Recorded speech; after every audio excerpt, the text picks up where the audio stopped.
Salut Salah, Salut Karim, bienvenue sur le podcast Galère d'entrepreneur. Merci d'être là. merci de m'accueillir.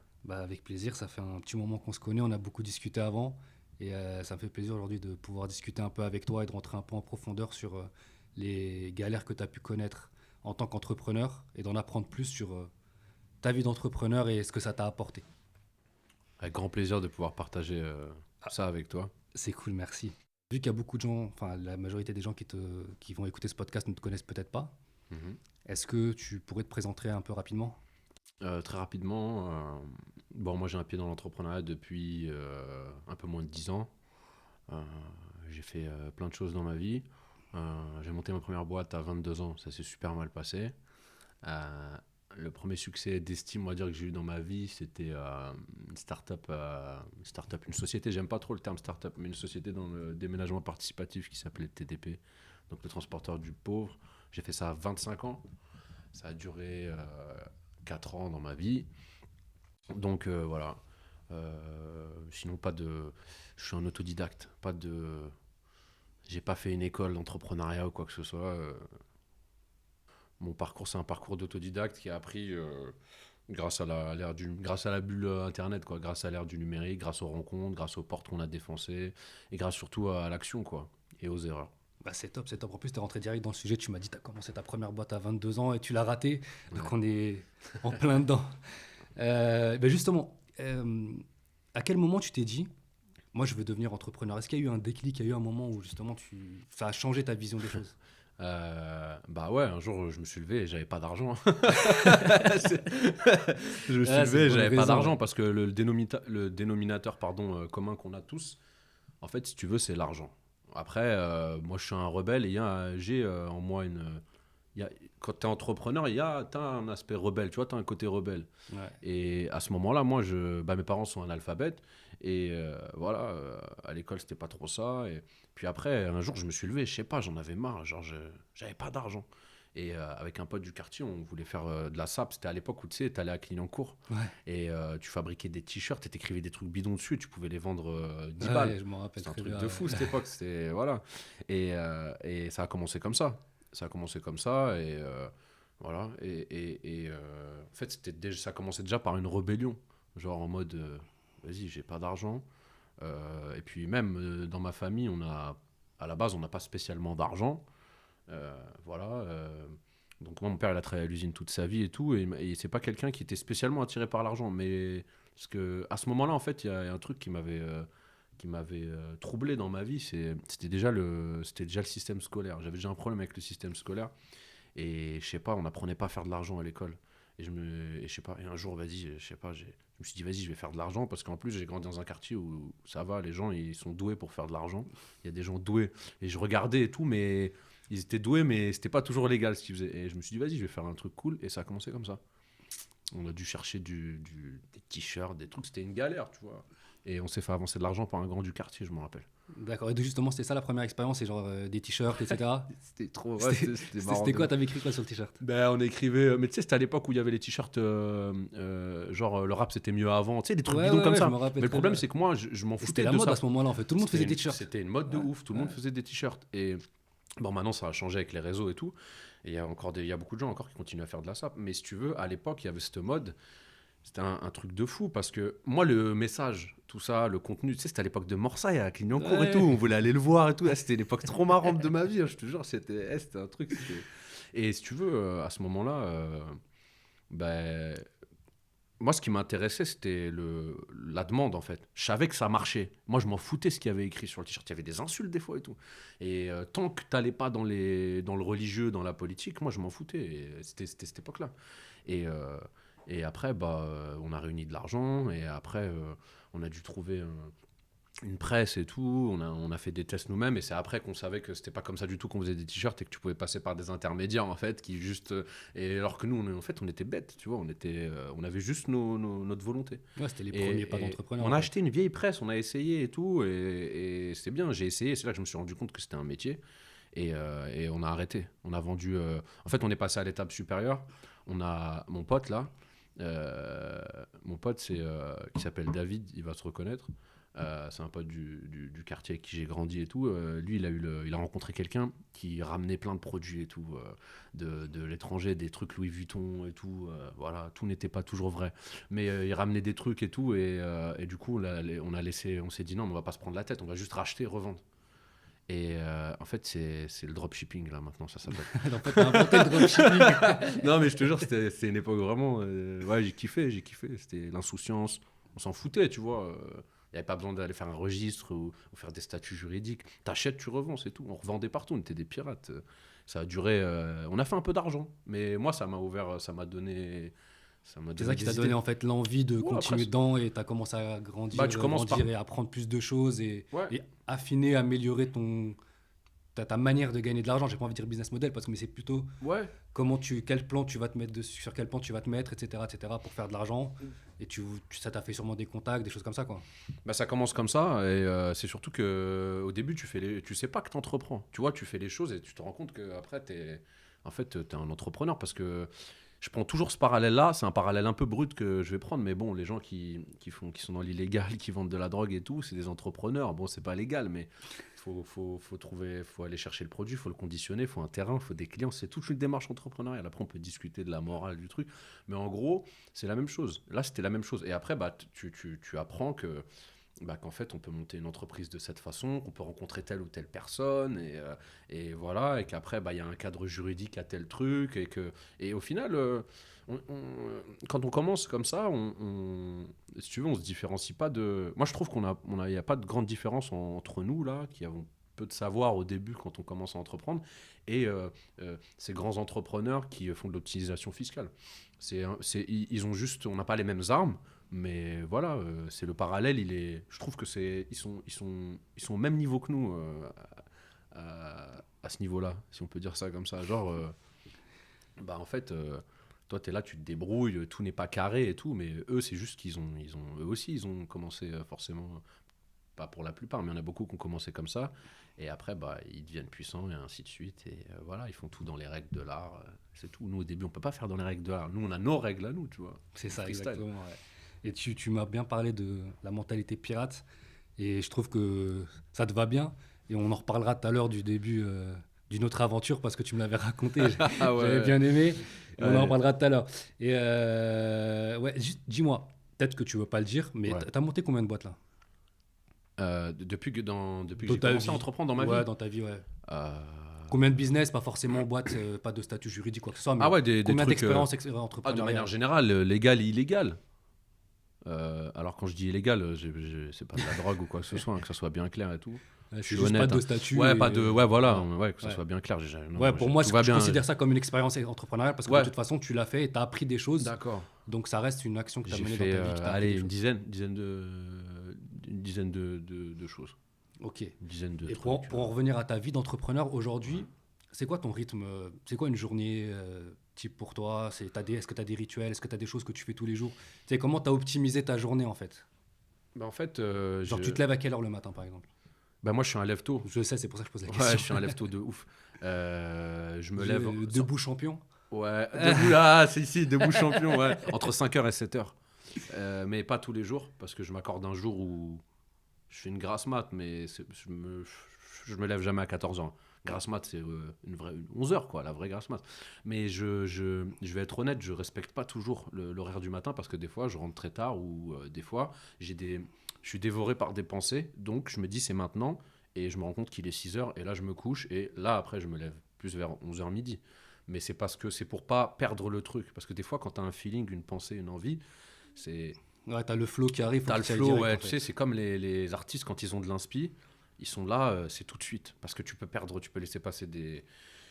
J'ai toujours cette peur de laisser passer Une idée, une inspi. certaines idées, certains trucs, certaines pensées, ouais, voilà. Mais je sais pas s'il y a une journée type. D'ailleurs, c'est marrant. Récemment, j'ai terminé. Je suis en train de le relire, The Miracle Morning, là. Ouais. C'est un livre incroyable, mais il faut surtout pas le prendre pour une checklist. Moi, je peux pas avoir la vie de ce type, mais je me retrouve dans certains trucs. Mais je peux pas faire ce qu'il fait, c'est impossible. J'ai grave du mal avec la méditation, mais par exemple, il t'explique qu'au début, tu commences par 5 secondes. C'est ridicule, par 10 secondes. C'est comme les pompes. Un mec qui a jamais fait de sport, il peut pas te taper 20 pompes tout de suite. Tu commences, t'en fais une, deux, le lendemain, t'en fais 3. Et si t'es régulier, dans 6 mois, tu feras les 20 pompes, ou dans 3 mois, où chacun son métabolisme, j'en sais rien. Mais c'est exactement la même chose. C'est que des fois, j'ai essayé de méditer 10 secondes, 15 secondes. Genre, c'est une galère. J'ai un problème avec ça, moi, tu vois. Ouais, après, tu peux pas faire ce que t'as pas envie de c'est faire ma aussi nature. et que tu sens pas que ça va t'apporter quelque chose. Et Ouais. puis après, de toute façon, ça, c'est des choses que tu dois faire petit Ouais. à petit et que tu t'améliores. Mais l'idée, c'est vraiment savoir est-ce que tu as des invariables dans tes journées. Genre, voilà, tu te dis, le matin, c'est je me lave à telle heure, le soir, je me couche à telle heure, entre midi et 2, je mange ça, ou tu vois, je sais pas. Hein. Je pose J'ai la pas question comme ça. j'ai pas d'invariable au niveau du sommeil ou de la nourriture. J'ai pas forcément la meilleure. Genre, ça change, hein, mais je pense pas avoir une hygiène de vie irréprochable. Mais il y a des trucs que j'ai à l'esprit et quand je rentre, en fait, j'essaie de rentrer à plus 100, plus 1000, plus. J'essaie de rentrer hein, avec de l'argent en fait. Et c'est tout. C'est aussi simple que Mais ça. toi, tu me dis, pour revenir à ce que tu disais, Ouais. tu te lèves tôt. Est-ce que, genre, tu te couches tôt aussi? Ou genre, tu peux te coucher à 2 heures et tu te lèves quand même à 5 heures ou 6 Non, heures ou 7 heures? non, j'ai une moyenne de. Je dors entre 4 et 6 heures en moyenne. Je suis pas un grand dormeur. Et C'est une grosse chance. ouais, ça c'est un truc. D'ailleurs, si tu demandes à ma famille, si tu demandes à mes proches et tout, c'est impressionnant. Ils peuvent témoigner et tout et te dire.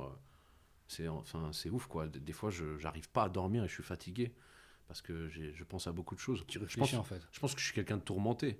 Mais pas tourmenté, c'est C'est péjoratif. pas, Mais tu pas sais, dans le côté négatif de la ouais, chose, voilà, mais je suis genre, tu pas. réfléchis en fait Ouais, beaucoup. je suis pas un gars qui me refait des histoires. Si je la refais, faut que derrière je comprenne il est où le problème, comment je peux réécrire, en faire une nouvelle, mais mieux, tu vois. Je suis pas je suis pas dans le regret, voilà. Ça pour moi je suis pas, c'est un truc que j'accepte pas en fait. J'ai du mal un peu avec les regrets, tout ça. Je comprends pas les gens qui regrettent. Je le vis. Après, c'est peut-être parce que je suis pas trop je suis pas trop dans l'émotion aussi. C'est ma nature, mais ça me va. En tout cas, ça convient à, à ma passion de l'entrepreneuriat. Et t'as toujours été comme ça? T'as toujours été une personne qui dort pas beaucoup? Ou c'est un truc que t'as travaillé au cours du temps ou qui s'est travaillé tout seul? Non, quand j'étais petit, je dormais bien. Je dormais bien quand j'étais petit. Mais Et, depuis. Mais depuis après, stop. après, au collège, on a commencé à avoir.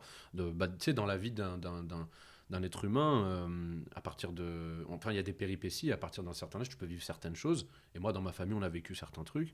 Et tu te questionnes. Et après, moi, ça fait naître en moi. Genre des pensées et donc du coup ça m'aide pas à dormir. Je suis pas un gars qui tape voilà les heures de sport et tout. Ça m'épuise. C'est pas ça qui m'épuise. Je suis épuisé enfin je suis pas souvent épuisé, mais quand je suis épuisé, c'est parce que j'ai beaucoup.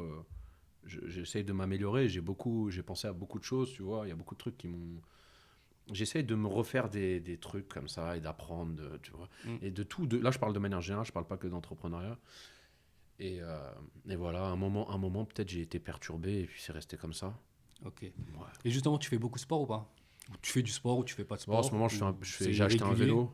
J'ai acheté un vélo d'appart et il est en plein milieu du salon, c'est trop marrant. Et je m'oblige à faire 20 minutes par jour. Mais c'est rapide 20 minutes. Tu mets Ouais. du son, c'est rapide de ouf. Bah c'est Et, bien, c'est déjà bien. ouais, mais ça, c'est une résolution que j'ai prise il y a pas longtemps. Mais sinon, pendant longtemps, j'ai fait du sport. Et en fait, j'ai découvert vraiment l'entrepreneuriat quand j'ai commencé à faire le TDP. À ce moment-là, j'ai lâché le sport. Parce que je kiffais autre chose, quoi. Tu m'as J'ai fait découvert la d'autres trucs. transition parfaite. On va parler du TDP rapidement. TDP, c'est le transporteur du pauvre. Mm. J'en parlais tout à l'heure. Ouais. Et j'ai envie que tu racontes euh, comment t'es arrivé l'idée du TDP. Ah, l'idée du TDP, c'est de la piraterie à fond. En fait, je travaille avec les handicapés. Je travaille avec des handicapés et à un moment donné, c'était un frère. Euh, c'est comme mon grand frère et tout, mais qui habite dans la ville voisine. Il s'appelle Mamadou et tout. Il m'avait branché avec un mec pour faire ce taf. Et Tu fais du voilà. transport en fait d'handicapés, c'est Ouais, ça? du accompagnateur et tout. Et j'avais un camion et genre à ce moment-là, il y a ce fameux groupe là, Wanted sur Facebook, qui était pas connu, il y avait personne dessus, et je voyais plein d'annonces de gens qui galéraient à transporter des meubles et tout. C'était un truc de fou, c'était incroyable. Et je comprenais pas pourquoi, en fait. Ils passaient pas par les agences de location, par les boîtes de déménagement, machin. Et j'avais ce camion-là. J'avais ce camion et j'ai dépanné un jour une personne et elle en a parlé à une autre personne. Et en fait, je me suis rendu compte que j'avais détourné un camion, que c'était de l'abus de biens sociaux, mais que je faisais de l'argent, quoi. Et je gagnais plus d'argent qu'avec Que ton salaire. que ce que je gagnais. Ouais, c'est ouf. Genre, en fait, je devais les déposer. En fait, je t'explique, je devais les déposer le matin et les récupérer le soir. Je fais des déménagements la journée et le soir, je récupère les enfants. Et ça, c'était. Ouais, voilà, l'histoire, elle a démarré comme ça. C'est de la piraterie totale. Et au final, je me suis fait virer. Je me suis fait virer par, je me suis fait virer par le gars et tout. Ouais, Et, Belgique en même temps. ouais, je me suis fait virer parce que je pense que le gars est pas bête. Tu vois, au bout d'un moment, il a compris. Tu sais, on te donne un camion, il y a un compteur kilométrique. Mais c'est juste que à ce moment-là, je sais pas. Je voulais pas. C'était maintenant, tu sais. Pour moi, j'avais une idée de fou. Ouais, Et bah ouais. c'était Bah, maintenant. la Et pour preuve. moi, il y a les conséquences. Mais regarde, ça a changé ma vie, ce Bah truc-là. ouais, justement. Je t'ai connu grâce à ça. Exactement. Eh oui. Exactement. Et tu vois, comme quoi. Et le TDP, c'est un truc comme ça, à mon échelle, à mon petit niveau, tu vois. C'est un truc. Voilà, j'ai pas fait un. J'ai pas fait une multinationale, mais ça a changé ma vie. On a ouvert des portes. T'imagines même pas la force que ça m'a donné pour la suite. Bon, ça m'a épuisé en même temps. C'est pour ça que j'ai dû me retirer pendant plus d'un an. Mais euh, voilà, ça a démarré comme ça. Et c'est après que je me suis rendu compte que. Ah ouais, mais en fait, ce que je fais, c'est du business. Ce que je fais, c'est une société. Ah, faut peut-être que je fasse des papiers là. Et c'est là que j'ai commencé à m'intéresser à toute la partie déménagement en France et tout. Et puis, c'est allé à un moment donné, on avait 30 camions, 40 camions. Je comprenais plus ce qui se passait et tout. J'avais des dizaines de salariés. On avait signé un contrat de fou avec la Maïf en millions d'euros le contrat.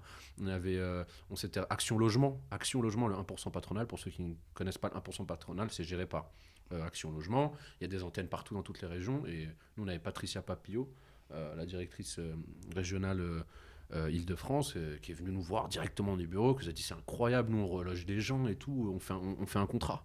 Elle est venue nous voir, elle a même pas cherché à comprendre qui on était, elle a dit venez on fait un contrat. Moi, moi dans ma tête je me suis dit c'est qui elle, tu vois. Et après je regarde sur LinkedIn, elle a 65 ans, je me dis moi je suis là, je sors du quartier là. Tu vois. T'avais quel âge à l'époque? Quand j'ai fait le TDP j'avais 25 ans. Ouais. Comme quoi la piraterie, elle a payé quand même en fin de compte. Elle a payé, Quand mais tu t'es après, mis dans le bon cadre, ouais, ça a payé. bah, tu sais, des fois, c'est comme ça. C'est la fameuse. Je sais pas si c'est la fameuse zone grise là, des startups, mais ce que je sais, c'est que à un moment donné, il faut y aller. Et c'est l'essence de la vie de déranger ou de blesser ou de faire du mal, parce qu'on va t'en faire de toute façon. Et à ce moment, ouais, le type, la personne, pardon, qui m'employait et tout, c'était quelqu'un de super respectable. J'ai pas eu, on n'a jamais été en mauvais termes et tout. Enfin voilà, et puis même par rapport à la personne qui vous avait mis en contact, je m'en suis voulu forcément, mais s'il fallait le refaire, je le referais. Je te dis la vérité, je le referais. Mais ces gens-là, je pense qu'ils sont, mais tu sais, ils sont plus grands que moi déjà, ils sont plus âgés que moi. C'est des gens bien câblés et tout, c'est des gens bien, et je pense qu'ils ont compris avec le temps, tu vois.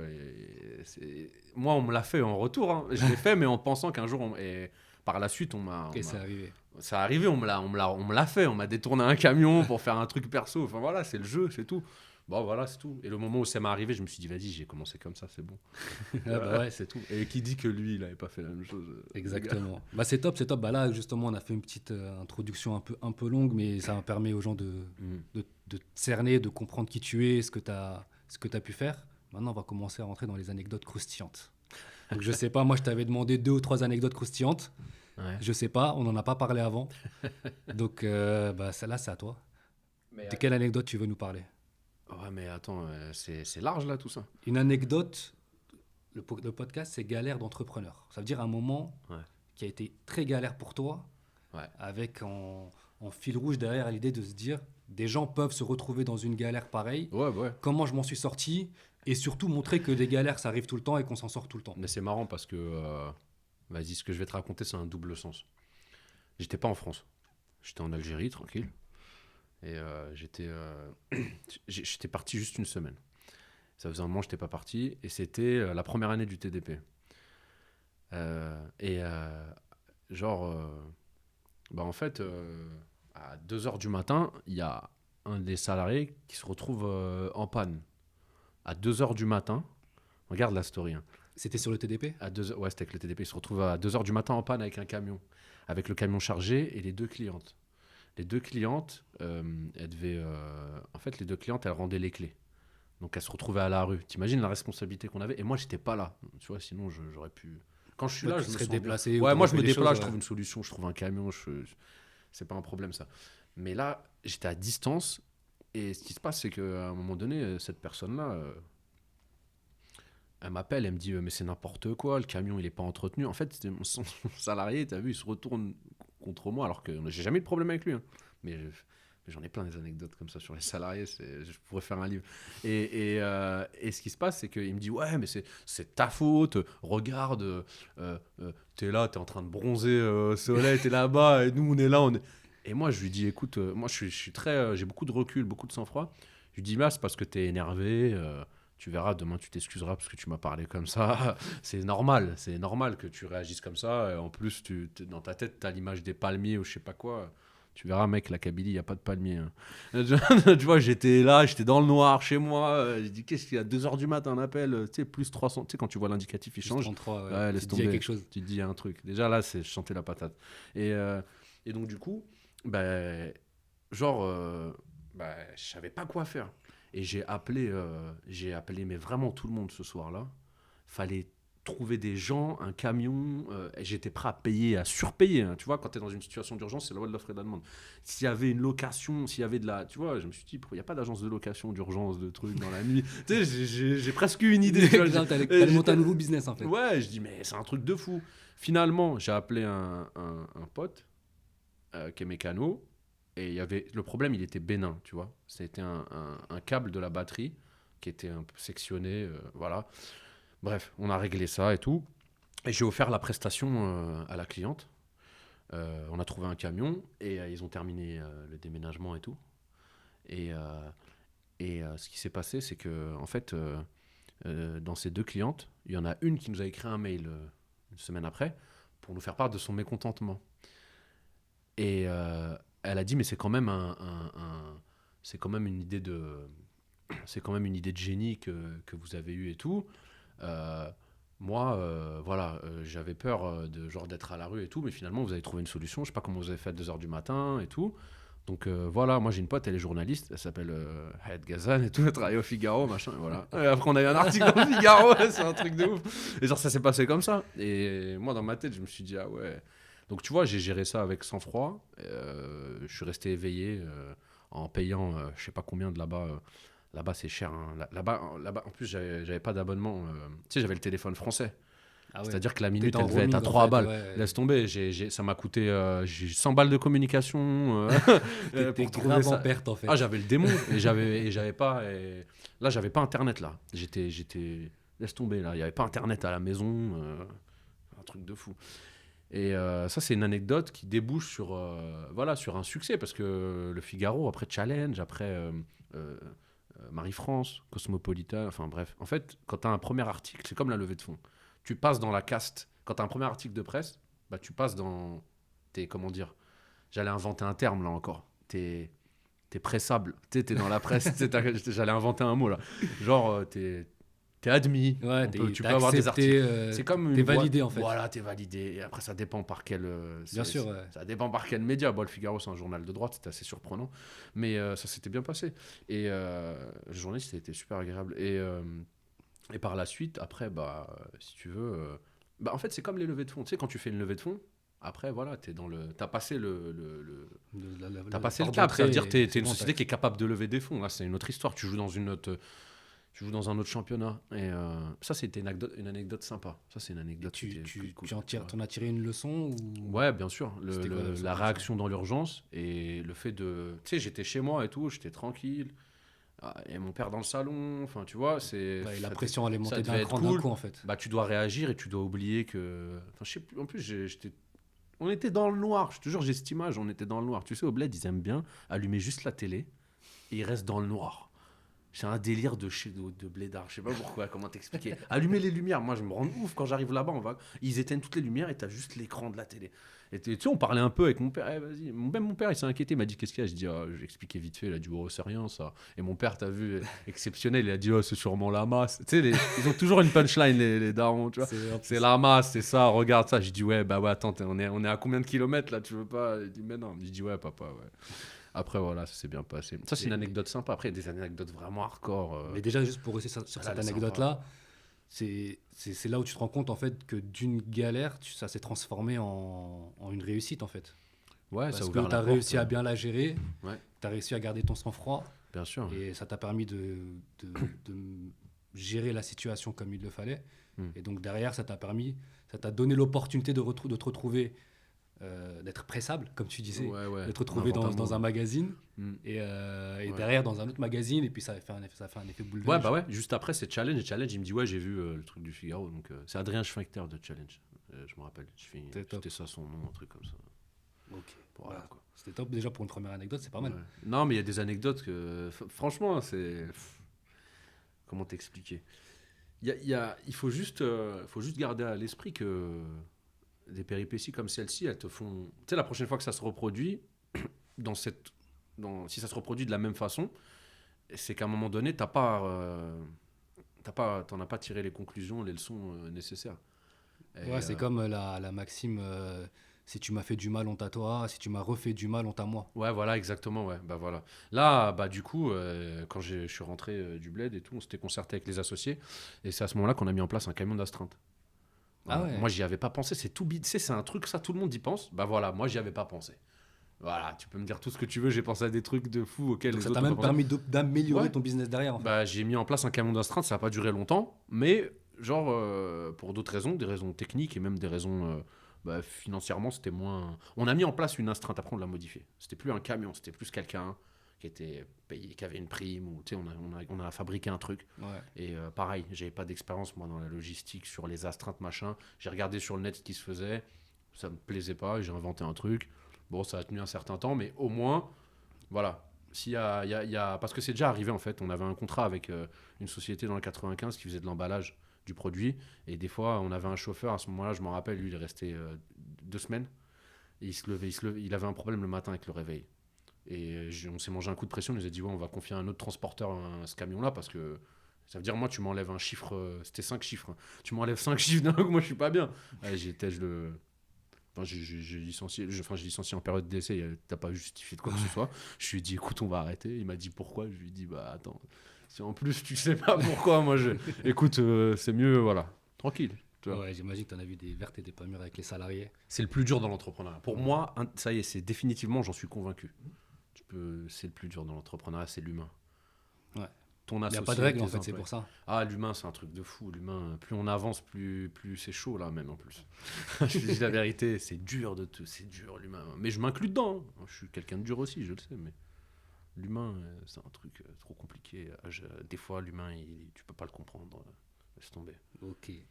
Bah déjà, franchement, merci pour l'anecdote. Stop. Je t'en prie. Et t'en as une autre? Ah ouais. C'est quoi, je vais déballer toutes les anecdotes là ou quoi? Ah, donne-moi-en une ou deux en plus. Ce Ah serait ouais. bien.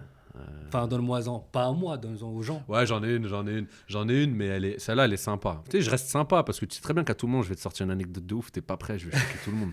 Parce que j'ai des trucs déjà en tête là, mais les gens sont pas prêts. Mais je vais commencer Mais par j'en veux une une quand deuxième même, sympa. et, Allez. tu finisses fort alors. Ouais, oh là. Ouais. En fait, on a rejoint quand le TDP allait bien et tout, et que on commençait à gagner bien de l'argent et tout, on a décidé d'aller dans un espace de coworking qui s'appelait Nextdoor. Et maintenant, ça s'appelle Wojo. À Issy-les-Moulineaux, en plus, c'est à la maison, tu vois. En bas de chez moi et tout. C'était super. Et en fait, on avait besoin d'espace. Donc, on a commencé par ça. C'était pas trop cher. Et puis, le service était bien, la fibre, tout. Il y avait de l'espace de fou. Et c'était le confort total. C'est comme quand tu lis des articles Madines et que tu entends les gens, ils ont fait des levées de fonds, ils font des photos devant les baby-foot et tout. C'était le même délire. Et je me rappelle que le slogan de Nextdoor, il y avait écrit en grand pas besoin d'aller en Californie, vous l'avez ici. Tu vois, c'était écrit en gros quand les gens ils passaient en RER, c'était le RERC à Val-de-Seine, c'est pile à Ouais. ici Val-de-Seine. Et il y avait écrit ça en gros et tout. et c'est assez marrant.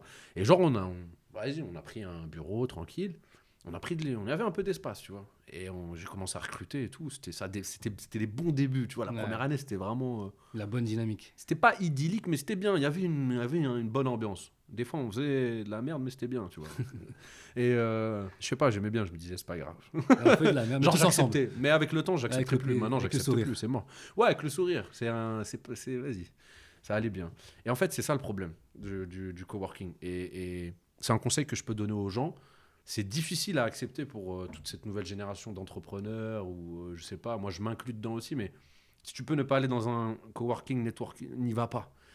En fait, tu vas dans un endroit où, regarde, hein, on va te mettre une cafette avec du café, avec du thé, de la bouffe et tout. Tout est fait pour distraire les gens et tu finis par plus travailler et tu fais que croiser les gens à la cafette et tu parles avec eux.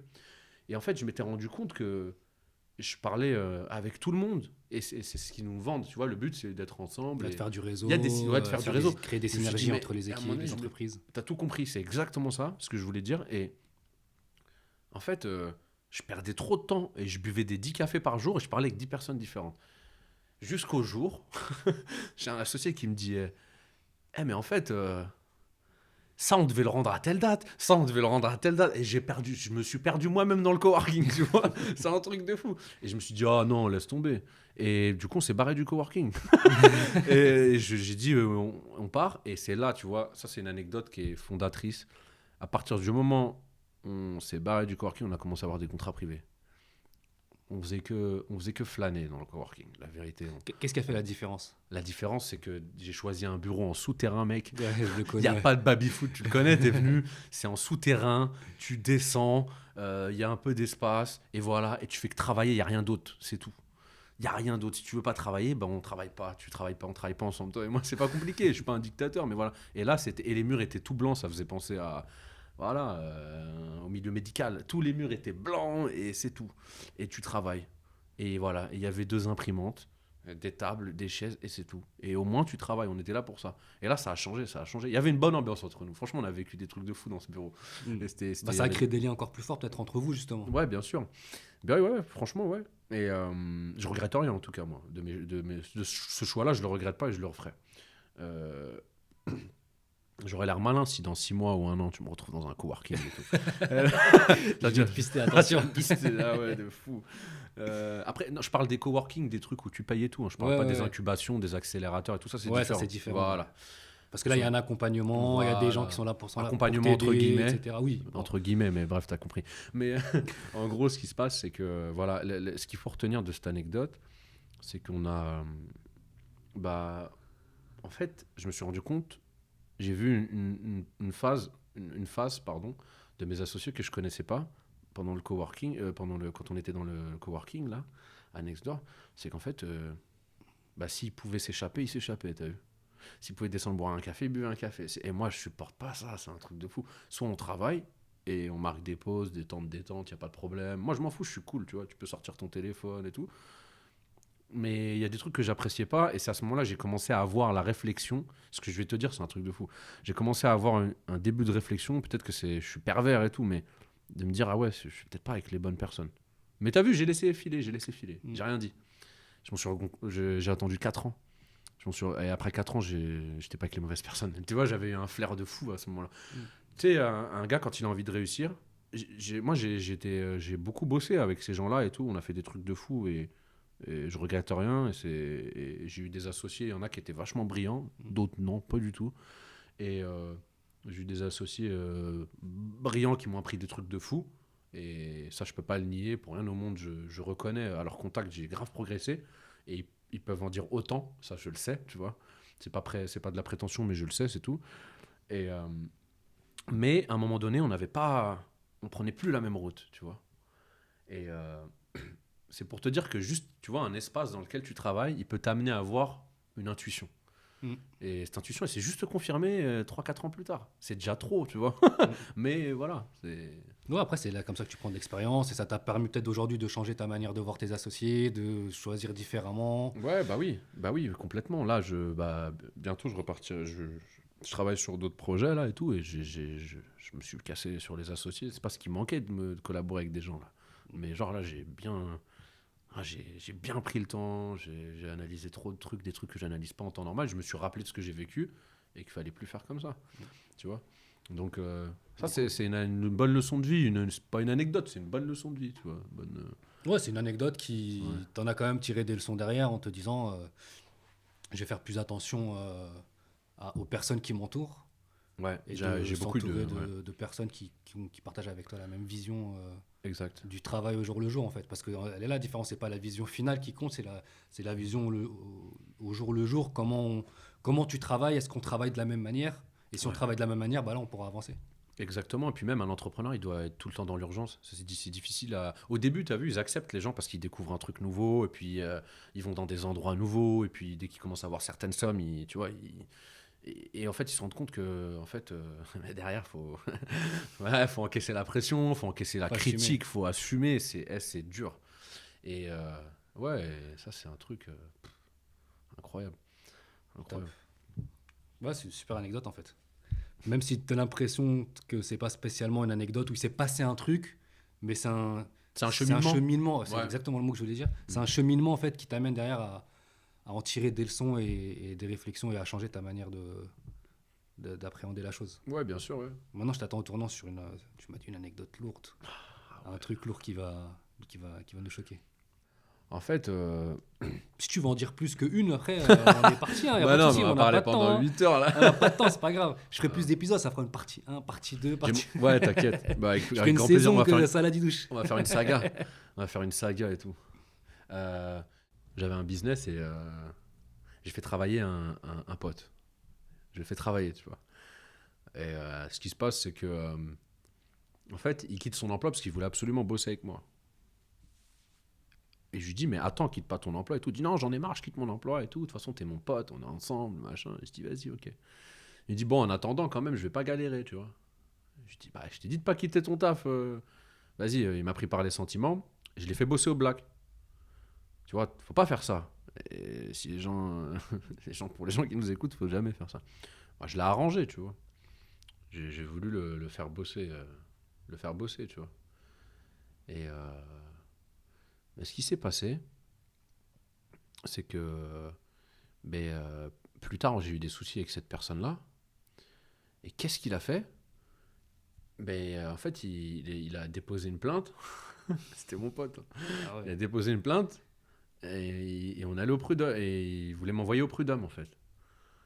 Voilà. En fait, et ça, c'est un truc de fou, ça. Ça, franchement, ça, c'est pas un échec. C'est pire que l'échec. Tu vois, c'est ton pote. Ouais, ça t'a fait Imagine mal en ton fait. pote, ça fait mal. Déjà, tu vois là, et en plus, moi, franchement, bon courage pour m'attendre. Hein.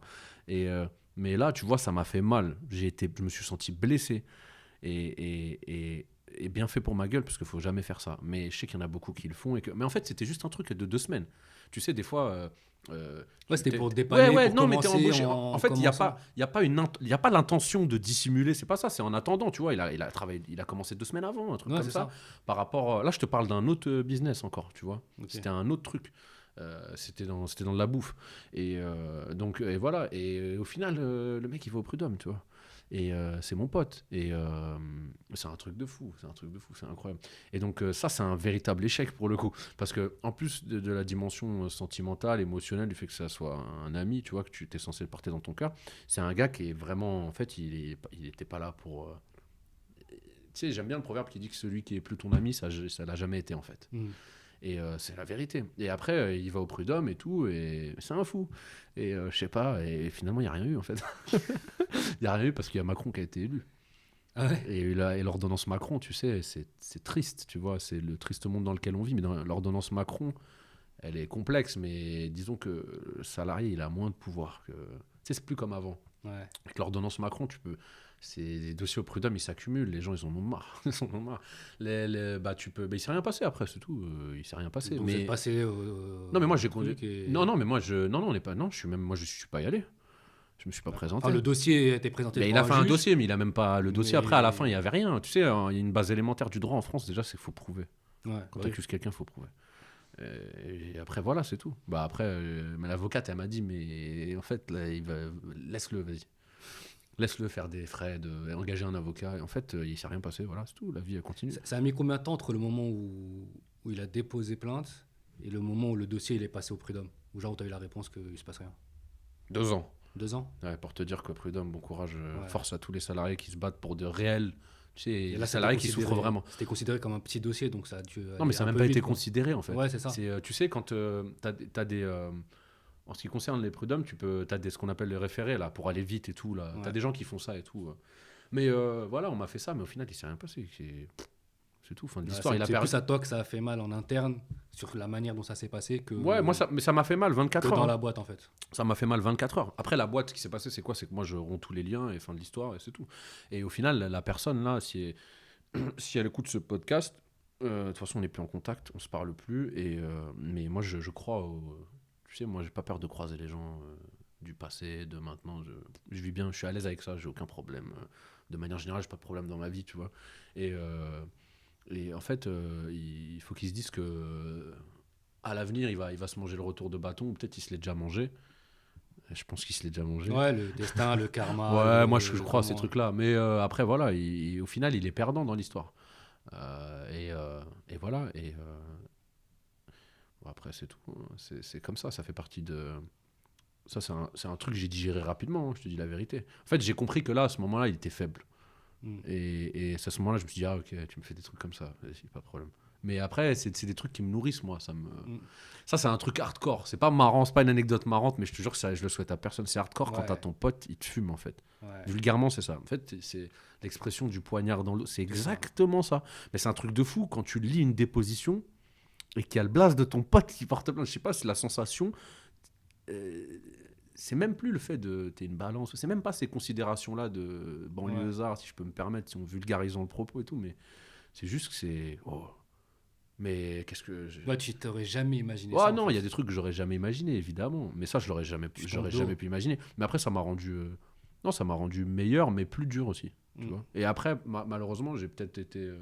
Moi aussi, j'ai été moins cool avec d'autres gens par rapport à ça aussi, tu vois. Mm. Malheureusement. Mais après, je préfère ça que, que risquer une nouvelle fois de me faire avoir. Ou je sais pas. C'est vrai qu'il y a beaucoup de gens dans l'entrepreneuriat qui pensent que les galères qu'ils vont rencontrer, ça va être des galères techniques, des galères de business, mais la partie des galères avec les humains, Hmm. elle est importante parce que l'humain, c'est une variable qui n'est pas maîtrisable en fait. Et c'est une variable qui change en plus. C'est-à-dire qu'une personne à un point A, avec le temps, arriver au point B 2 ans après ou 3 ans après, c'est une autre personne en fait. Parce qu'elle a évolué, donc peut-être qu'elle voit les choses différemment, elle est entourée différemment. Et donc ça fait évoluer même les échanges humains. Et donc c'est vrai que on n'y pense pas forcément, mais la variable humaine, c'est une composante très importante de la vie d'un entrepreneur en fait. Ouais, complètement. Parce que c'est des humains qui prennent des choix en fin de compte, qui Mais prennent bien sûr. des décisions, qui Mais c'est le font plus les dur choix. dans l'entrepreneuriat, c'est les choix. Ouais. Et dans l'entrepreneuriat, surtout au début, quand tu veux passer de 0 à 1 et que tu es dans la première année, par exemple, de ta start-up, ta société, de ton restaurant, tu dois faire beaucoup, beaucoup, beaucoup de petits choix. Tu fais des choix en permanence. Mm. Tu négocies en permanence, mais ça, tu t'en rends même pas compte. Et forcément, quand tu fais des choix, plus tu vas faire des choix, plus tu t'augmentes les risques de te tromper. Et ça, c'est ce qu'on appelle la prise de risque, en fait. Et quand tu as compris que dans le pire des cas, tu perdais un peu de temps, un peu d'argent, tu perds pas, tu as un coup au moral, mais après, c'est comment toi tu prends la chose et comment tu interprètes, on va dire, ce qui t'arrive. Tu sais, ce qui t'arrive, c'est la façon dont tu le prends qui change tout. Il y a plusieurs façons de prendre les choses. Si, tu as toujours des étapes tu sais, tu as la colère, après tu as le déni. Après le déni, tu sais, as la phase d'acceptation. Les psychologues, Ça, ils c'est sont les unanimes étapes sur du ça. deuil, Tu as en plusieurs fait. phases. Ouais, tu as les phases de, voilà, tu es énervé, après tu as le déni. Ça, c'est assez universel. Ils sont tous d'accord pour dire ça. Et tu as des gens qui... C'est pas une course, hein. Mm. C'est pas un sprint, c'est plus une course de fond, pardon, entre guillemets, ou un marathon. Mais chacun avance. Moi, je vais vite dans l'acceptation. Je passe vite à autre chose. Mais tu C'est mettras comme plus ça. de temps sur une autre étape, alors que Voilà. quelqu'un d'autre, ça va être différent. Exactement. Ouais. En fait, il n'y a pas de loi, il n'y a pas de règle. Il y a des gens qui mettent 20 ans à bâtir un truc, mais c'est le truc qui change la face du monde, tu vois. Mm.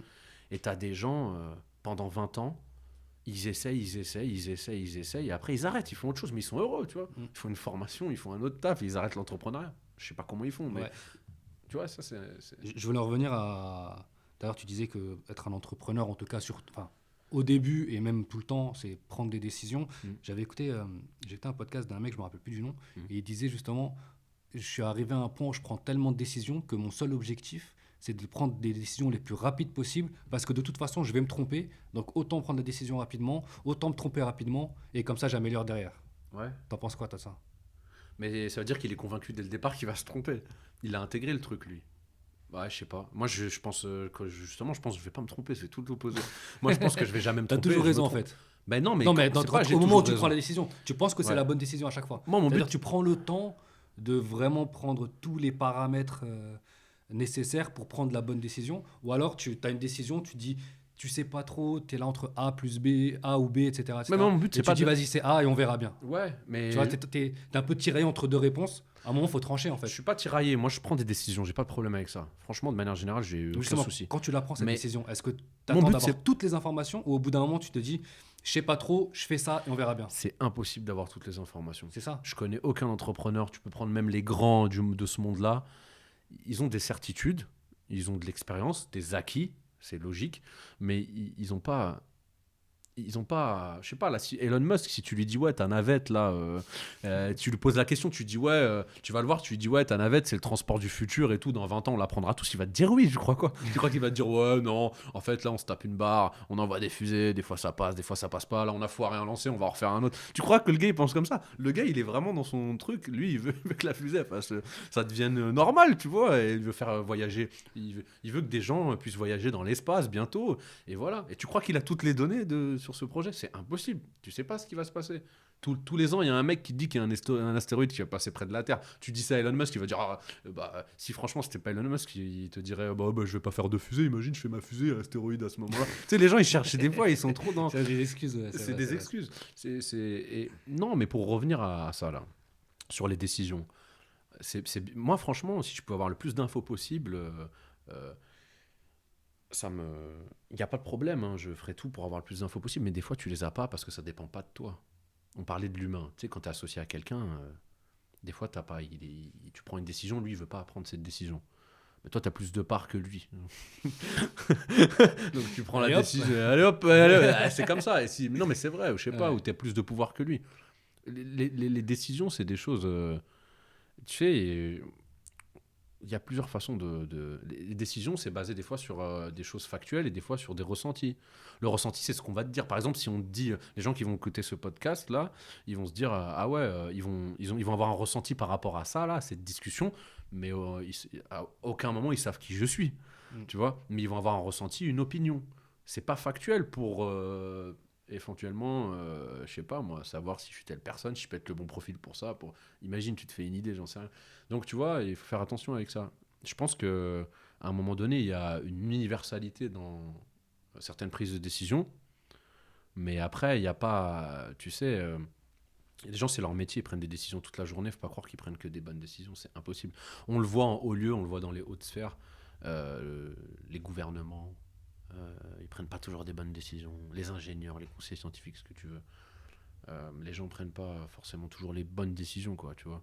Donc, le plus important, c'est de faire les choses parce que, en fait, l'énergie que tu mets genre à essayer de colmater les trous, tu vois, dans ta barque, c'est une énergie beaucoup plus importante que si tu changeais de bateau, tu vois.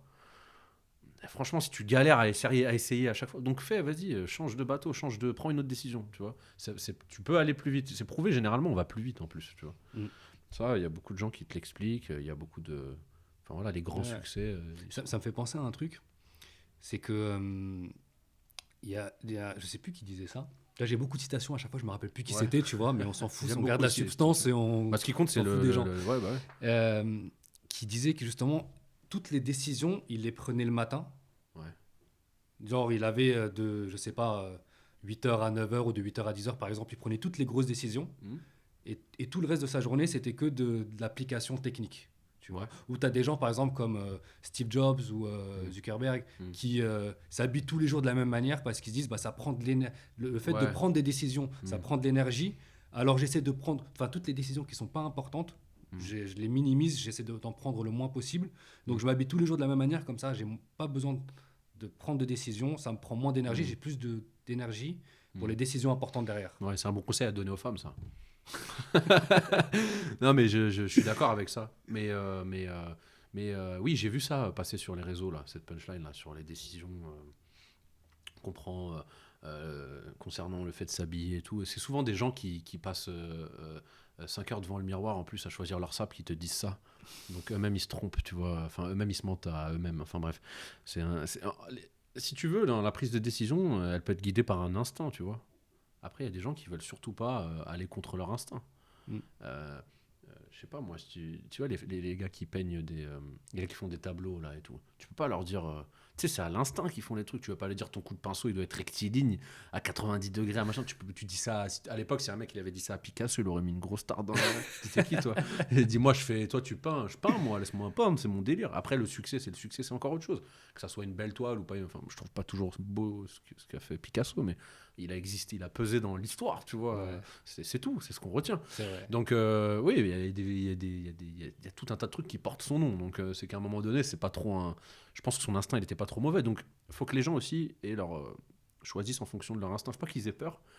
Mais je pense pas que le fait de prendre forcément des grosses décisions dès le matin va te mener à une tranquillité d'esprit, parce que c'est ça la magie de l'entrepreneuriat, c'est que tu es tout le temps dans l'urgence. Tu peux prendre des grosses décisions le matin et l'après-midi, Il se passe un truc. la bourse et elle tu dois s'effondre. gérer. Enfin, je sais pas, par exemple, l'affaire Carlos Ghosn, par exemple, moi je vais dire un truc, ça va pas plaire à beaucoup de gens. Moi, j'aime bien Carlos Ghosn, en fait. Moi, je kiffe Carlos Ghosn. T'as le droit. Et après, ouais, non, mais après, parce que après les gens ils mélangent tout, mais je le connais pas personnellement, mais je parle du grand patron, du patron que ça a été. Voilà, bref. Moi, à la base, j'aime bien, je le trouve brillant, tout ce que tu veux, et voilà. Bon, il y a eu l'histoire là, il s'est fait arrêter à Au Tokyo Japon. et tout. Et moi, j'avais vu un documentaire, tu vas me rejoindre là, sur ce que je dis. Moi, j'avais vu un documentaire il y a longtemps de Carlos Ghosn où on était en immersion dans une journée de Carlos Ghosn. Et le matin, quand il arrive au bureau, il prend un bloc-notes et il note les grandes lignes, donc les grandes décisions. Ce jour-là, là, quand il atterrit dans son jet à Tokyo, le matin, il avait noté les grandes décisions. Il était dans son jet. Il n'avait pas Je noté pense pas- les flics vont arriver à 6 heures voilà. le faire sauter. Il n'a pas noté je vais risquer 20 ans de prison, je sais pas quoi, tu vois ou pas. Donc, je pense que sa vie, elle a changé. Franchement, j'aimerais bien savoir s'il continue de noter les grandes décisions le matin. Tu vois, je pense que là, à un moment donné, il s'est dit, tu vois, il n'y a pas d'âge pour. Ouais, c'est vrai, c'est vrai. Mais je sais pas, j'ai pas un avis précis sur ça. On peut prendre des très bonnes décisions juste avant de se coucher. Hein. Ouais. Tu sais, des fois, moi, je sors du lit comme ça et je me dis, ah ouais, faut que je note ça. Ouais, toujours Je- le petit je vais sur note à l'ordi. côté. Tu Ouais, moi, je suis très. En plus, T'es j'ai plus dit- papier ou Ouais, digital? je suis plus papier, moi. Hein, digital, parce que voilà, c'est Parce obligatoire. que maintenant. période oblige. Bah, digital, parce que t'es dans la voiture, tu vois. T'es dans un feu, t'es bloqué à un feu, t'es dans les embouteillages. Bon, le faites pas, mais moi, je le fais. Mais je sais pas. Digital, c'est pratique, mais sinon, je suis très papier, et puis j'aime bien les écrits, et c'est des trucs qui restent. J'ai ressorti le premier agenda du TDP la dernière fois, parce que je suis en train de faire des travaux chez moi. Et il y a écrit des trucs de fou dedans. Il y a encore les. T'étais visionnaire à à la main. l'époque, selon toi? Visionnaire. En relisant là, tes notes, est-ce que tu te dis, ouais, j'étais dans le vrai dans la majorité ou Ouais. oh, j'ai fait des erreurs, Ouais. j'aurais jamais imaginé à ce moment-là? Euh, j'ai été visionnaire sur certains trucs, mais un peu comme tout le monde, de façon ordinaire, je pense. Mais après, visionnaire, c'est un terme un peu. Mais il y a des trucs que j'avais vu venir. Tu vois, l'ubérisation, ça, c'est. Je l'avais senti, ça, quand ils ont sorti l'iPhone, le truc comme ça. Je savais qu'à un moment donné, on allait vivre comme ça, quoi. Tu vois, que le smartphone, ça serait le prolongement de la main. Tu sais, parce que ça fait 20 ans, 30 ans, on te parle des voitures volantes, des puces, tu sais, intégrées, tu sais, ces trucs de fou, là. Mais moi, j'étais persuadé que les choses changeraient. J'étais moins persuadé par l'élection de Macron que par l'ubérisation, par exemple, tu vois. Et c'est marrant, parce que Macron, c'est un président qui est plus pour l'ubérisation, la privatisation, tu vois. Donc ce parallèle est assez frappant, mais non, je suis pas un visionnaire. Moi, j'avoue, c'est un passe-temps... C'est un de mes passe-temps favoris, mais j'aime bien des fois galérer chez moi et anticiper des trucs dans une semaine, dans 6 mois, dans un an. Mais bon, si je les fais pas, si c'est pas pour les faire, ça me fait pas kiffer. J'anticipe. Tu vois, je vais vous faire une confidence. Bon, je développe actuellement une application dans le domaine de l'éducation, une application d'aide aux devoirs instantanés. Moi, je pense que, allez, dans moins de 5 ans, les élèves une bonne partie des élèves, ils feront leurs devoirs sur leur smartphone. Et ils ont déjà commencé à s'envoyer des trucs sur leur smartphone. C'est juste qu'il y a une application encore qui n'existe pas, qui permet de régler des problématiques de devoirs et tout avec des profs en instantané. Et ça va arriver, il y a des gens qui vont faire ça. Et il y en aura. En fait, c'est le cours de l'histoire, il est comme ça. C'est le cours de l'histoire. Et voilà, le smartphone, il a changé notre vie. Et puis ça sera. Et voilà, bientôt, les gens, ils commanderont un Uber ou de la bouffe avec une puce dans leur index. Je sais pas quand, dans 3 siècles, peut-être, dans 50 ans, ce que tu veux. Mais je sais pas si c'est être visionnaire. Je pense que c'est juste être lucide sur le monde dans lequel on vit. Et puis, peut-être que dans mon entourage, j'ai deux, trois ingénieurs, des gens qui sont dans l'intelligence artificielle. Enfin, voilà, quoi. Ouais, peut-être que en parlant avec eux, ça me fait penser un peu à ça. Et tu le disais tout à l'heure, c'est important d'être entouré aussi. Peut-être que je pense comme ça à cause ou grâce à eux, je sais pas, mais à l'époque du TDP, je pense pas que j'étais un visionnaire, la vérité. J'avais pas d'argent, il fallait faire d'argent, c'est tout. La piraterie. Bah, justement, là, aujourd'hui, t'es sur quoi? Euh, sur mes projets au niveau de l'entrepreneuriat, Ouais. euh, bah, comme je le disais, j'étais en train de. Bah, du coup, ça fait une transition indirecte, mais là, actuellement, je termine le développement donc, d'une application qui a pour but de solutionner les problématiques de devoirs des élèves allant du CP jusqu'au master. Donc l'idée, c'est de permettre à chaque élève en situation de difficulté d'avoir accès à un professeur de façon instantanée. Euh, le cours du marché privé, c'est un marché qui est atomisé et qui est dominé par, qu'on pense, qui est dominé par Academia, Cours Legendre, Complétude, mais c'est un marché de 2 milliards et tu as 350 millions d'euros seulement qui sont générés par ces grosses structures. Donc quelqu'un là qui est dans le business, il comprend vite, là ça fait qu'un tour dans son cerveau, il comprend vite qu'il y a un problème quelque part. T'imagines, le reste donc des 2 milliards va dans la poche de profs ou d'étudiants qui sont sur le bon coin ou autres. Donc en gros, il n'y a même pas de cadre légal, on va dire, c'est même pas structuré. Il faut savoir un truc, c'est qu'aujourd'hui les enseignants, si tu veux, la législation à ce niveau, elle est très stricte, c'est qu'ils n'ont pas le droit de faire d'autres métiers. Ils peuvent que enseigner. Donc ils donnent des cours privés et le prix moyen d'un, d'un, d'un cours d'une heure, c'est 20 euros, entre 20 et 30 euros. Mais après, faut qu'il, tu vois, l'enseignant, le prof qui va à l'école, faut qu'il fasse faut qu'il prenne sa voiture ou qu'il prenne les transports, c'est de la perte de temps. Donc voilà, moi, l'idée, c'est de permettre aux élèves, donc en gros, d'avoir accès à des enseignants certifiés, diplômés, pas forcément des enseignants de l'éducation nationale, hein, même si c'est la base, mais surtout, en fait, de leur permettre de mieux gagner leur vie et de permettre surtout aux élèves d'avoir de meilleurs résultats. Voilà. Et si les élèves ont de meilleurs résultats parce qu'ils font leurs devoirs, c'est tout le système éducatif qui en bénéficie, en fait. Et voilà, et c'est un marché fascinant que j'ai découvert. J'ai eu l'idée pendant le premier confinement.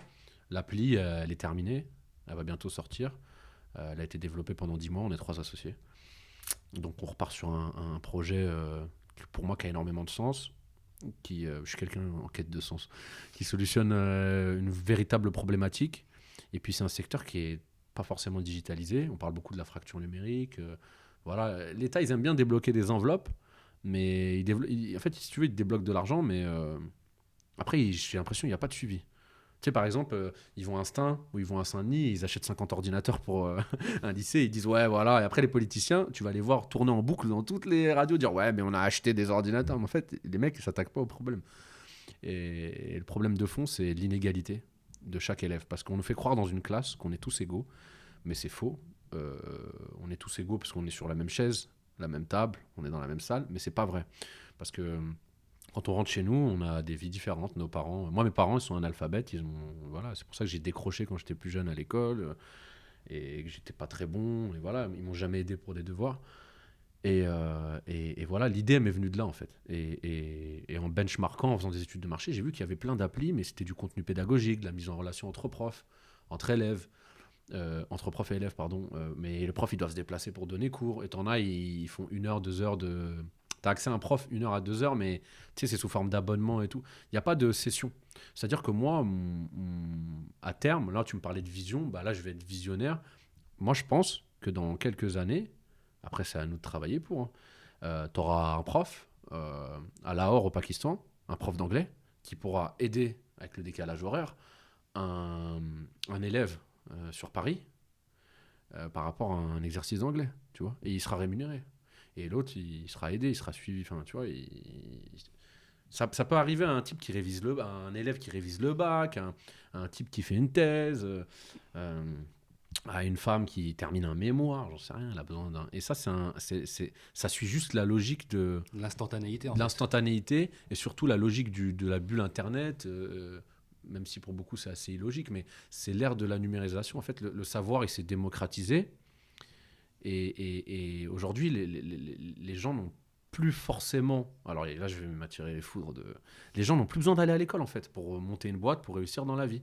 L'école moderne, ça a été créé pour l'industrie moderne. Il y a eu les 30 Glorieuses, blablabla, on connaît tous l'histoire. Ouais, le 9-17, quoi. Voilà, mais ça y est, maintenant, tu peux être dans un village, il y a juste une connexion Internet, t'es paumé, hop, tu vois, tu peux avoir accès au savoir. Et c'est dans ce sens-là, moi, que je veux. Parce que l'éducation nationale, il y a beaucoup à faire en France. Et c'est dans ce sens-là que je veux agir. Donc, je développe cette application qui va s'appeler eSyn. Voilà. Voilà ce que je fais en ce moment. Où est-ce qu'on peut trouver eSyn? Euh, Sur quel y a- réseau? y a- Est-ce que tu es actif? Le Bah, site, il est déjà lancé? non, non, non. Ce qu'on va faire, c'est qu'on va lancer une V1 là. On va lancer une V1, on va réunir des profs, on en a déjà pas mal. Après, peut-être que d'ici que le podcast sorte, ce sera fait. C'est possible. Il y a une page Recherchez Facebook. quand même. Ouais, alors il y a une page Facebook qui s'appelle eSyn, I2SYNE. Il y a un Insta aussi, c'est eSyn l'application. Mais on l'a fait et tout, mais on va commencer à communiquer dessus. On va entrer dans cette phase de. Là, on va mettre les pieds dedans. 2021 démarre bien. Voilà, 3e reconfinement bientôt. C'est tout bon pour nous. Le BNF. Le BNF. Non, mais c'est ça, l'idée, c'est ça. Et toi, en tant que Salah, on peut te trouver où? Où est-ce que tu veux être trouvé? Où est-ce que tu veux pas être trouvé? Ah, bah, moi, tu sais, les gens qui veulent me trouver, ils viennent me chercher, mais personne vient me chercher. J'habite au quartier des Épinettes à issy les Moulineaux, mais personne vient me chercher. Vous inquiétez pas, personne vient me chercher. Ouais, je vais je parlais chercher plus personne. du côté du digital. rigole, Toi, je tu dans les rigole. embrouilles déjà. Non, mais je rigole, Non, mais c'est pour rigoler. Non, ouais. Oui, Ouais, sur, je suis sur Facebook, c'est tout. Facebook. Saladidouche. Sur Insta aussi, Saladidouche. Mais il n'y a rien sur mes. J'ai tout supprimé. Je sais, parce qu'en fait, c'est plus fort que moi. J'aime bien rigoler sur les réseaux, mais là, je pense qu'il va falloir commencer à être sérieux bientôt. Surtout quand Il tu serait parles le temps. d'éducation. Surtout quand t'as passé 30 ans et tout, ouais, c'est bon. Est-ce qu'il y a un livre ou un film qui a changé ta vie ou ta manière de voir les choses? Ça, c'est les questions de fin ou que j'aime bien poser. Ouais, tu vois, ouais, fais-toi plaisir. Ça peut te donner des Un livre choses ou à un lire ou à film. regarder pour les gens, tu vois. Je sais Ouais, pas, un livre ou un film ou autre chose, hein, peu importe. Mais il y en a plusieurs. Dans les films, il y en a des très connus, hein, mais c'est pas forcément des films liés à l'entrepreneuriat. Oui, non. C'est pour ça que On j'ai est bien d'accord, expliqué hein. qui a changé ta vie ou qui t'a changé ta manière de voir les choses. Voilà un truc qui t'a impacté Ouais. en fait. Moi, j'aime bien Robert Kiyosaki. Robert Kiyosaki, il a écrit Père riche, Père pauvre. C'est un livre incroyable. Voilà. Ça, c'est un des livres qui a changé ma vie aussi. C'est Qui un a livre. changé ma manière de voir Mais moi, l'argent. En fait. ouais, voilà. Moi, il a changé ma façon de voir l'argent. En fait, il l'a changé, mais il m'a surtout, il m'a validé des trucs où, quand j'ai vu qu'un mec comme aussi brillant pensait, tu sais, il m'a donné de la force en fait, parce que je pensais que j'étais, tu sais, des fois, on a des idées, on passe un peu on sous-estime, on se dit que ces idées-là, elles sont pas tip-top, tu vois. Et quand tu vois qu'un type comme ça, qui pèse autant, tu vois, qui est aussi puissant, il te rejoint et en plus, il t'explique comment faire, il t'explique, il te donne même plein d'idées et tout. Tu te dis, ah ouais, non, mais lourd. Donc, lui, Père riche, Père pauvre, ben après, il en a fait plein. Il a fait le cadran du cash flow, ouais, il en a fait plein, mais en livre, voilà, il y a ça qui m'a frappé. Sinon, moi, j'aime beaucoup les trucs de stratégie, de manipulation et tout. Les 48 lois du pouvoir de Robert Greene. Mais bon courage pour le lire, hein. Il est balèze. C'est un livre de fou, ça. Mais voilà, mais j'ai lu plein de livres, mais ils n'ont pas changé ma vie. Genre, il y a ceux-là qui m'ont frappé, mais je peux te dire que même l'art de la guerre de Sun Tzu, il a frappé beaucoup de gens. Mais genre, c'est pas des trucs qui ont changé ma vie. Je le lis et puis voilà. Il y a plein de trucs qui m'ont. Mais en film, les films. Il y a des films qui m'ont marqué, mais c'est pas de l'entrepreneuriat. C'est des films liés à l'histoire de mes ancêtres, de mes grands-parents et tout. C'est des films sur la guerre en Algérie, des trucs comme ça. Parce qu'en fait, je les ai regardés très jeunes. Là, aujourd'hui, il n'y a aucun parent là, de la nouvelle génération qui ferait regarder. Mais quand j'y repense à mon père, c'est un ouf. Tu sais, il me mettait à 7 ans, 8 ans, il me mettait devant les films de guerre de Ali Lapointe et tout, à la Casbah d'Alger, la Libération, avec le FLN. Bah, en plus, mon nom de famille, c'est Didouche. Je suis lié à ça, tu vois. Ouais. Et ça, c'est des trucs qui m'ont fait mal, qui m'ont. Ça m'a, à cet âge-là, ça m'avait remué, tu vois. Et c'est pour ça que je suis très fier de mes origines. Et ça, ça Comme m'a. tout bon Algérien. Ouais, grave. Mais ça m'a marqué. Ouais, je Voilà, pour le comprends, coup, ouais. ça m'a marqué. Bah, Mais... surtout que ça a fait un écho à tes origines, Ouais, à pourquoi tu te retrouves ici aujourd'hui, et tu te remets à réfléchir, et ça peut t'aider à trouver un sens à ta vie. Et je Mm. pense que aujourd'hui, ça joue dans les décisions que tu Ouais, bien prends, sûr. dans Mm. les actions que tu mènes, et dans la vision que tu as même dans ton entrepreneuriat, tu vois. Ouais, complètement. Ouais, bien sûr, ça c'est sûr. Bah, Ouais, il y a merci en plein tout de. cas. Merci pour tout. Je t'en prie. Dernière chose avant de commencer le podcast, Ouais. je t'ai invité à répondre à un quiz que j'ai créé. Ouais. Donc pour ceux qui veulent y répondre, c'est un quiz qui permet de savoir quel type d'entrepreneur tu es. Donc vous trouverez le lien en description. Et la seule question que je veux te poser, c'est est-ce que tu penses quoi du profil qui en est ressorti rapidement sans rentrer Mm. dans les détails? Ouais. Et est-ce que tu penses que ça te correspond ou pas? Ouais. Mais c'est assez cohérent. Moi, j'essaie d'être le plus sincère possible. Mais c'est toujours difficile. Tu fais face à. En fait, moi, j'ai un problème quand je lis plusieurs questions. C'est que des fois, je sais que je vais répondre instinctivement à une question, puis je tombe sur l'autre. Et je la regarde et je me dis, mais ouais, mais dans quel contexte il a fait ce questionnaire et tout. En fait, j'essaye de penser à la personne qui a fait le questionnaire. Mais c'est plutôt cohérent. Et moi, c'est des traits de caractère que j'ai. Si tu veux. Après, il faut faire attention. Généralement, sur Internet, tu as plein de trucs comme ça, là. Mais il faut faire attention. Celui-là, il était plutôt cohérent. Moi, je suis D'accord, donc tombé. Il tu était penses précis, que... tu vois. Celui-là, il était précis. J'encourage les gens à le faire. Ben voilà, c'est top. Faut le faire et puis après ils auront la réponse. Ça fait Mais, plaisir, au moins je me dis que j'ai fait un truc ouais, franchement, qui se rapproche de la réalité. Bien sûr, ouais. Il y a du choix, quoi, c'est ça en fait. Mais tu sais, quand t'es dans l'embarras face à ce genre de trucs, c'est une bonne chose. Si tu réponds, moi, tu mets un questionnaire, je te réponds A, B, A, B, je te le torche en 5 minutes, laisse tomber, c'est pas intéressant. Parce que là, j'ai réfléchi sur Bon, certaines après questions. là, le questionnaire, il a même pas duré 5 minutes, hein, c'était rapide. Ouais, quand mais même. il faut, Mais il faut, voilà. réfléchir un peu. Ouais, tu c'est un vois. truc Tu peux pas enfin, là, j'essaie de balancer. faire un truc, tu vois, assez rapide Ouais. et en même temps qui soit le plus précis possible et qui puisse ressortir vraiment les personnalités des gens. Parce que voilà, quand tu veux te lancer ou quand tu es un entrepreneur, tu sais pas forcément quel est ton profil d'entrepreneur et le fait de le savoir peut te permettre de mieux choisir les actions à prendre et les choses à faire Ouais, pour ouais. t'améliorer, tu vois. Mais de toute façon, il n'y a pas de secret, c'est l'action. C'est toujours la même chose. Les théoriciens, si tu veux, ils sont toujours là, ils t'expliquent comment faut faire, mais ils font pas. Les gens qui sont dans la pratique, ils font et ils savent pas comment faut faire. Et au final, tu te rends compte que les théoriciens, eux aussi, savaient pas comment fallait faire, tu vois. Donc en fait, la solution, la finalité, c'est qu'il faut faire et puis c'est tout, tu vois. Il se passe ce qui se passe. Moi, je suis à fond dans l'action, mais Et justement, c'est cool. j'allais te poser une question, mais je crois que tu as répondu. J'allais dire si tu pouvais te donner un conseil à toi, Salah, quand tu as commencé l'entrepreneuriat, ce serait quoi? Genre, ou un conseil que tu voudrais te donner aujourd'hui ou il y a 5 ans, ou tu vois, un conseil qui peut servir à la communauté. de pas perdre de temps. Mais quand je dis pas perdre de temps, tu passes au quartier, tu fumes ta clope, tu t'en vas. C'est ça, pas perdre de temps. Moi, j'ai perdu du temps il y a franchement, j'aurais pu démarrer plus tôt. On avait eu cette idée à 22 ans là, avec mon pote, mais j'aurais pu démarrer grave plus tôt. En fait, tout à fait à d'accord 16 avec ans, toi. 17 ans, je te jure, on aurait pu le faire. Il y avait aucune. Entre 16 et cet âge-là, j'étais un peu plus mature à 22 ans, mais en fait, j'avais pas plus de compétences. Hein. Donc, en fait, j'aurais dû le faire avant, j'aurais gagné, entre guillemets, du temps, mais c'est toujours la même histoire. Et je sais pas si on gagne ou on perd du temps, mais. Ouais, tu te dis, est-ce que voilà, Ouais. si je l'avais fait à 22 ans, j'aurais eu la tête faite de la même manière parce que entre ces années-là, tu as quand même fait des expériences qui t'ont un peu forgé, etc. Ouais, aussi. bien sûr, ouais. Mais je comprends ce que tu veux dire, je suis tout à fait d'accord avec toi parce que j'ai eu la même problématique et c'est vrai que tu te dis, en fait, on perd beaucoup trop de temps. Ouais, on Et perd moi, du je suis temps. étonné, des fois, je vois des petits jeunes, ils ont des 17, 18 ans, et ils sont déjà dans des matrices, dans des histoires, tu vois, ils Ouais. réfléchissent à des choses, C'est ils les sont réseaux, dans ça. l'action et tout. Et je me Ouais. dis, ouais, c'est incroyable. Ah, mais moi, je connais des gens brillants qui ont eu des idées de ouf, et c'est des gens qu'on a en commun. Ils ont toujours rien fait. Hein. Tu sais, c'est des gens qui ont fait des concours, qui ont fait des. Tu sais, tu sais, leur truc, je sais pas comment t'expliquer, leur projet il a été validé par des gens qui ont de la crédibilité et des grands entrepreneurs, enfin voilà, il y a eu des choses qui se sont faites.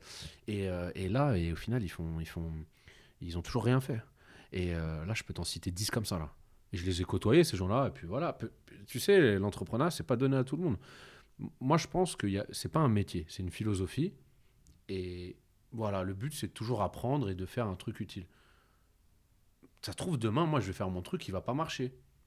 Après, si j'ai de la force pour faire un autre truc, je ferai un autre truc. Sinon, je ferai autre chose. Je m'en sors bien quand je suis pas aussi à la tête d'une structure, tu vois. Je vis ma vie, elle est cool aussi, tu vois. Donc, c'est pas une... comment dire? C'est un moteur, ça me nourrit, j'ai besoin de ça. Je pense tout le temps à ça. Mais c'est pas un... Mon bonheur, il se trouve pas forcément dans le fait de monter des boîtes. Tu vois, je peux être heureux dans plein d'autres trucs, quoi. Tu vois. Mais ouais, l'action, c'est ultra important. L'action, c'est un truc... Bah, sur ces belles paroles, on va s'arrêter là. Merci beaucoup, Salah. Merci à toi de On m'avoir va faire invité. un petit test. Je ne sais pas si les gens vont écouter le podcast, hein. C'est le premier que je sors. Ouais, Donc, ce mais- qu'on va faire, c'est que tu vas dire un mot, Ouais. inventer un mot, et les gens qui nous ont écoutés jusqu'au bout, parce que là, ça fait quand même un petit moment qu'on parle, les gens qui nous ont écoutés jusqu'au bout, ils vont le mettre sur Instagram, En commentaire. en commentaire sous ta photo. Putain, c'est- Parce que je ça, vais prendre une photo de toi, je vais la archi mettre, lourd. Ah, c'est archi et lourd. on va voir si les gens écoutent, tu vois. C'est archi lourd. On choisit les mots qu'on veut. Tu ou choisis c'est en un mot. rapport. Non, mais un est-ce mot, qu'on- peu importe. peu importe. Même t'inventes un mot, c'est pas grave. Non, moi, j'invente pas de mots. J'invente des sociétés. Pas Vas-y. mal, pas mal. Vas-y, j'ai un mot. Bachibouzouk. Bachibouzou, ok. Bon, bah, si Captain Haddock. si t'as écouté ce podcast jusqu'au bout, voilà, Ouais. tu mets Bachibouzouk Bachibouzouk en dessous sans- de la photo de Salah sur le compte Instagram, galère d'entrepreneur. Galère avec un S, parce qu'il y a plusieurs galères dans une vie d'un seul entrepreneur. Bachibouzouk avec un K.